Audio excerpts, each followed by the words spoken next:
What is going on, guys? Thanks for joining my channel, Robinhood. This is Bob. Today is April 24th, and today, guys, we are going to do week 17 of my 52-week challenge. If you guys have been following my videos, obviously you guys know my portfolio has changed in a dramatic way, but I will also show you how I still can finish up my 52-week challenge by doing the moves that I did, and also going a little bit more into detail on how I do the option trades and how I make money buying and selling my call options. So let's get started.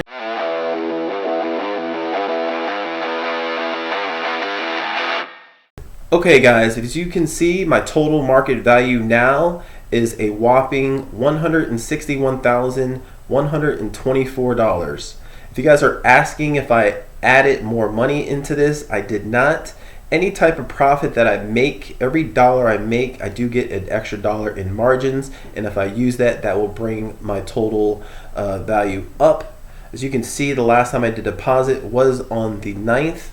So if we do look here, money that I actually have in equity is at $82,837.10. The margins that I am using is at $78,286.90. I will go over how much I pay in margins and break down the numbers of profit and how much I pay in margins on there, just to let you guys know that if you do it right, you can make a good amount of money using margins, since Robinhood is a very low charge at 2.5%. So if you've been paying attention to the video, I did basically go all in on AT&T. I did purchase up 5,000 shares total on April 20th, just a day or two before their earnings call. I did my research and I did expect them to show promising numbers. It did pay off. Total return right now, I am up $8,729. My equity in this, including margins, is at $156,800 here. So if we do check the portfolio out, guys, the day on Friday, it was actually a good green day, but I was surprised. I thought AT&T would pull back more. I was expecting to possibly go down another $2,000 to $3,000, but that did not happen. It actually went up almost $2,000. So I was down $146.17. After hours, it did drop $200. Keep in mind, guys, when you have 5,000 shares of stock, any penny it moves, that's a $50 swing up or down. So at first, it was a little nerve-wracking to see AT&T go up and down on here before their earnings, but I'm just going to have to get used to that because I'm not selling any AT&T at this moment. So if you check the week out, guys, you see this chart here. It was trending a little lower, and this is when I was paying attention to every penny that moved, $50 per penny. But as you can see, for the week, I'm up $7,564, which is amazing. This is my second highest day or week that I was able to, basically day. So second highest day that I've made. If you check the month out, guys, I'm up $9,908.90 or 13.43%. 3 month, I'm up $18,634.43. Look at the year, guys, I'm up $28,200.08, up 51.61%. And all time, guys, you check it out, I'm up $22,860.36. That's up 38.12%. So you can see this chart, that last week definitely helped me a lot. So that's how my week went here. Before I go into my weekly options, I just want to go over real quick on what I do when I do the option plays. So from now on with AT&T, what I have to do, if you're trading options, since I have 5,000 shares, you have to do 100 shares of collateral to sell a call. So I can do up to 50 shares. And AT&T is weekly, but it doesn't mean I have to do it per week. I could do it per day. I can do it per month, however long I feel like doing. So I'll give you an example. So if I sell a call and expiring April 30th, I will normally pick an 80 to 90% chance of profit. So let's go with 90% chance just to be safe. If you click on here, guys, it tells you that the highest it sold for was $7. The lowest it sold for was $3. So basically what that means is each contract you have, you will get $7 premium or $3 premium or anything in between that. So the previous close was at $5. So let's say if I were to get 50 shares of AT&T premium at $7, that would give me $350 in premium. So what I would do is if the stock started to fall, this number will fall. So I try to buy it back at a lower cost. So let's say if I bought it and got a premium of 0.07 and then I end up buying it at 0.03, that's basically a $4 difference. So with 50 shares, I could buy and sell this and I would have made $200 just by buying and selling it. And then what I would wait later in a day or the day next or later in the week, I would wait for this number to go back up closer to $5 to $7, if not higher, and do the same thing over again. So that's what I basically have been doing with AT&T. I will show you this as well here. So I was able to do it with all the shares that I've had. I get a lot of questions about this. I try to explain it best as possible. I have done a video on me doing it as well. But hopefully this will clear things up here a little bit better. So I'll give you a couple examples what I actually did this week. So if you see here on the 22nd, I sold a call that expired on the 23rd at a $32 strike price. I got a premium of $2 for 50 contracts. The next day, I was able to buy the contracts back for just basically a penny, which is $1. So I was able to make $50. So they paid me $100 and I bought it back for $50. So this gave me a $50 profit. Same day, the 23rd, I was able to do the same thing. I sold a call, same strike price, same date. Then the premium was at 3 cents, which is basically $3. So I got a premium of 50 contracts for $150. And then I was able to buy it back at 2 pennies. So I did make a profit of $50 again. I did try to do it a couple more times, but the stock was very flat and I couldn't get that extra penny that I was looking for. So this is how I just make a little bit extra on this actual stock per week or per day. So let's look at all the weekly options here. So with AT&T, like I was saying, I did a sell call, $5 premium, 50 contracts. I bought it back for $4. So I got $5 in premium, and buying it back for $4 gives me a net profit of $50. Same exact thing I did here, a $2 premium. I bought it back for $1, $50 profit here, $2 premium, $1 buyback, $3 premium, $2 buyback. So with all of these buybacks in this same week here, this is, when I say same week, this literally was just 2 days. So in 2 days, I was able to make $200.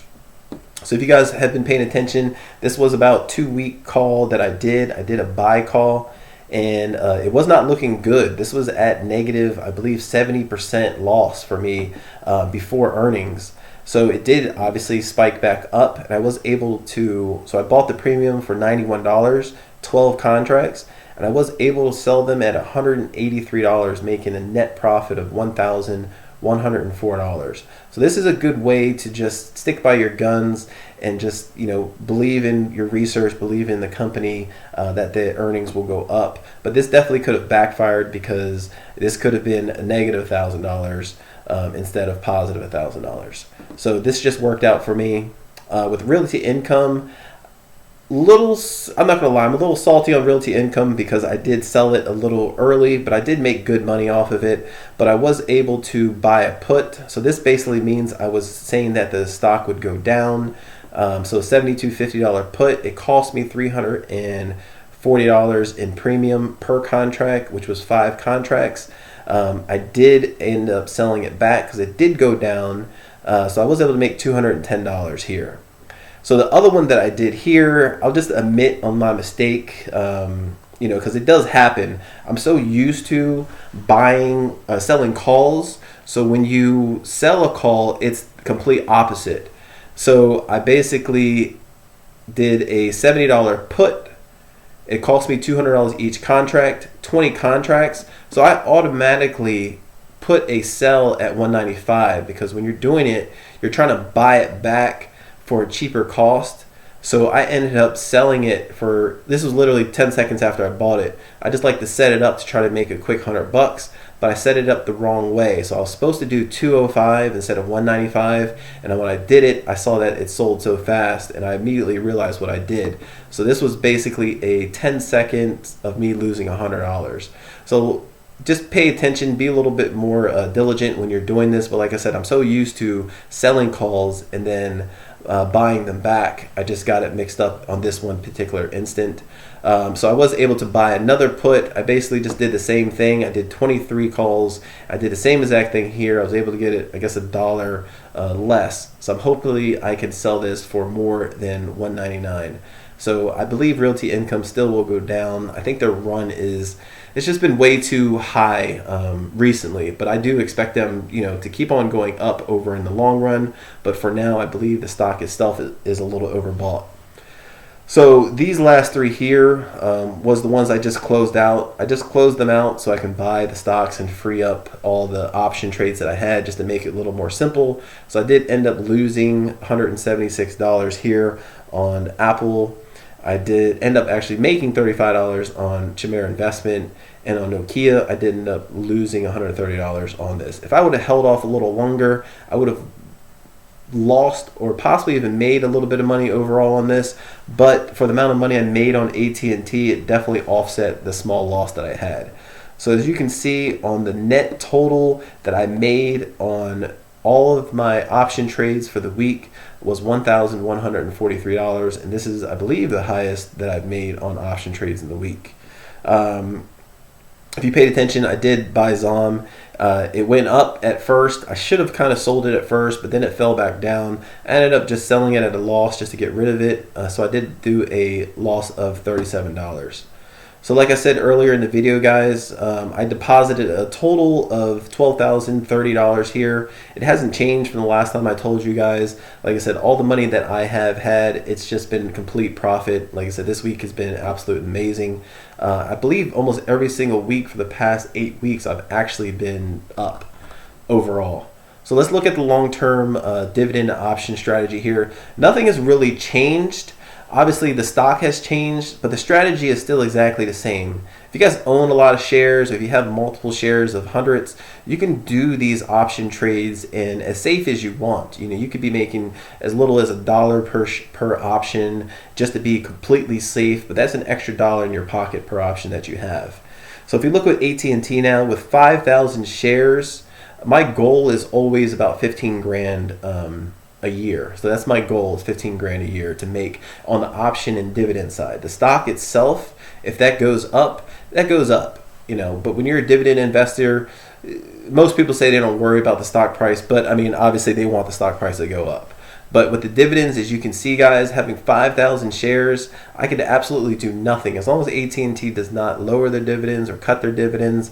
But I'm predicting that they are actually going to raise their dividends by a penny, probably by the end of the year, because they want to keep that status. So in dividends, I'm making $10,400 just in dividends, not doing anything. I could just hold this stock, never do option trades again, don't do anything, and then I would make $10,400 every year, which is amazing. So if you look at the option trades, I kind of picked $3. It ranges. I could possibly get $1. I possibly can get $10, depending on how risky I want to get and depending on how the stock is moving. But I picked $3 because I believe I can get $3 with 50 options a week. But like you said, in some days I will buy and sell an option and make $50 a day or $200 a day just by doing this. But just keeping it simple, if I did $3 per option per week, I would make $7,800 in option trades. And if you look at the total year, adding the option trades and the annual dividend, I believe on the minimum now, with the amount of money I have, I could make $18,200 just by doing this. So total investment here is $148,071. So roughly a profit percentage of 12.29%. In my book, that's amazing. 12.29% by doing this safe option trades and with this type of dividend that's on there. And AT&T, like I said, I don't believe it's going to cut their dividends, but with AT&T, at a 12% profit here is amazing. But that's not even including the stock itself. The stock goes up 1%, 2%, that's extra money in my pocket as well. But if I can make $18,200 every year, basically not doing too much and not worrying too much, then I'm fine with that. Keep in mind, guys, even though I did basically go all in on AT&T, it still does not mean I'm not going to buy any other stocks. Right now, AT&T is at 131 and some change. So they're at a very important transitional point where they can go back down to the 30s, or if not even high 29s. But if they can get past the $32 mark, they can easily get into the 32.50s or even the 33.50s. So this is basically a catalyst for them to just, the next couple of weeks are going to be very important, and obviously next earnings are going to be very important if they can keep that momentum. But for the most part, I believe stockholders have been a little more calm with it, seeing the numbers, finally seeing some type of growth. I know there's a lot of long-term AT&T holders out there that's really been sick of AT&T. If they weren't paying for the dividends or that high of dividends, they would not be owning the stock because the stock itself has not been doing well for them.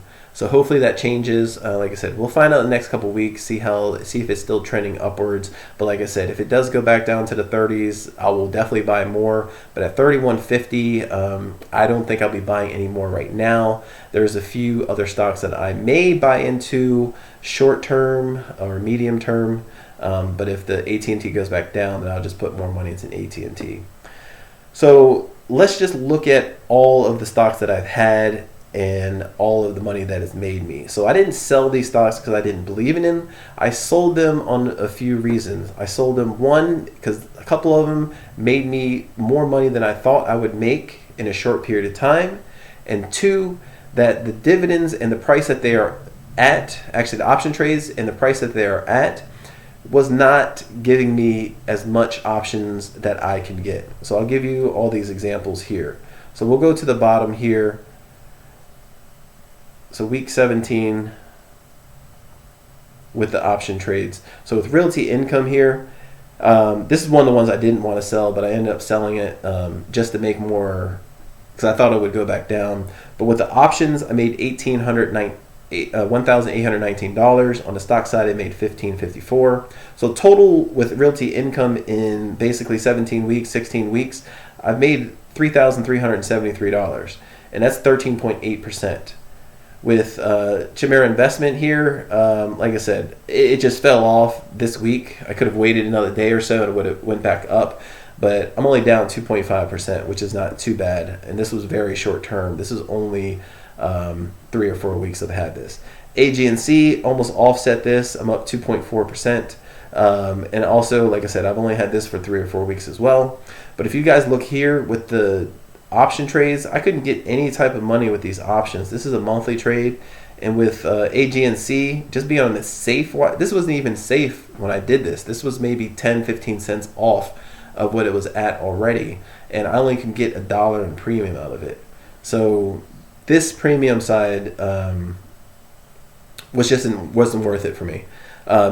Energy transfer, you look up here, I was getting $123, $50, $24, $13.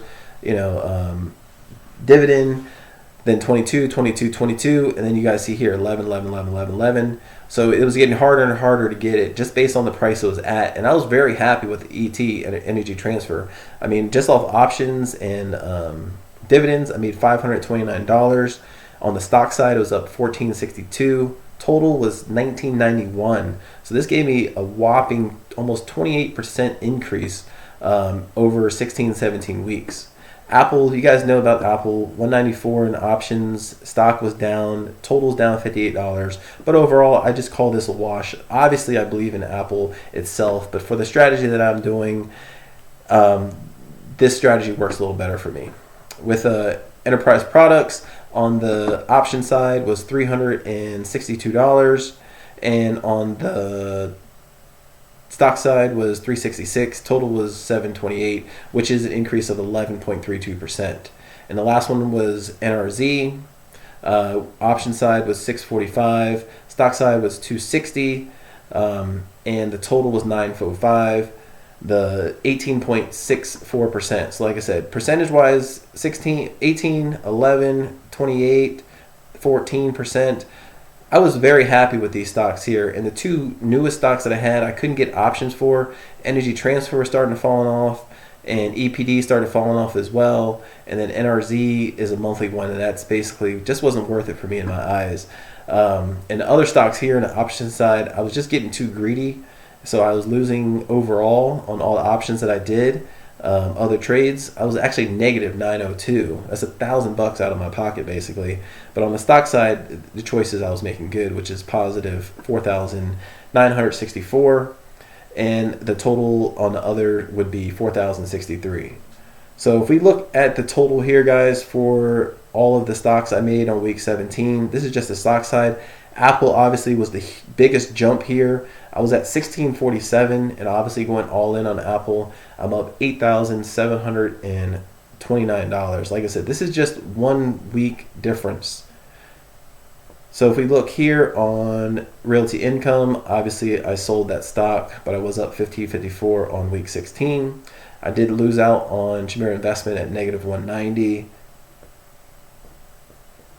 If we look at AG&C, it was up 151. Energy Transfer 1462. Apple negative 252. EPD Enterprise Products plus 366. All the stocks that I had on here was up $5,001 minus the 37 from ZOM, and the new residential here was at 260. So grand total, guys, for 17 weeks, just on the stock side, I was up $15,490. And if we check this out, guys, on the option side, I was up $1304 with AT&T, $110 with Realty Income, $35 with CIM, nothing on AG&C, nothing on ET, negative 167 on Apple, $0 on Enterprise Products. Other stocks I was down 406. That was basically just me closing them out. I did actually get a nice dividend pay off of NRZ. So total I made, this is probably the highest I made this week in option trades and dividends, was $1,373, which brings my grand total 17 weeks for option and dividend for $5,996. And I'll show you this, guys, real quick. So if you look at the options and margins, so if you have margins, this is just the way that I do margins. I'm not saying you guys have to do margins, but I'll just break this down to give you kind of a perspective. So in January, I paid $131, February $119, March $126, and April $135 I paid. So this is a total of $511 that I paid in margins for 4 months basically. So the stock side was $15,490 in profit. The option side and dividend is at $5,996. So I made a grand total minus all of the margins that I had of $20,975. So the 17 weeks, I made $20,975. So if I was not using margins, that would basically be cut in half, because any margins I get, I use almost 100% of it. So I would be up still good $10,000, but minus the margins that I've paid already, I'm up basically $21,000. So like I said, this isn't for everybody, but for me, my strategy that I do, it's working out for me. So being up $21,000 in 17 weeks is absolutely amazing. Granted, a lot of that just came off AT&T, this week on here. But even if I was up $12,000, $13,000, that's still absolutely amazing to have, because that would be cut in half as well. So if you guys own AT&T, let me know how many shares you guys have. If you own any other stocks on there and you have a large amount of shares of it, let me know what you guys have if it's high dividend paying one. Definitely hit the comment below, guys. Let me know. Hit the like and definitely hit the subscribe button. I am still doing this 52-week challenge, but just with AT&T, and possibly buying a few more stocks on there, or still adding into AT&T depending on how the stock prices look the next couple weeks. That'll be all for today, guys. You guys know I'm trying to do my 500 subscriptions, so definitely subscribe. Thank you, guys. Have a wonderful day.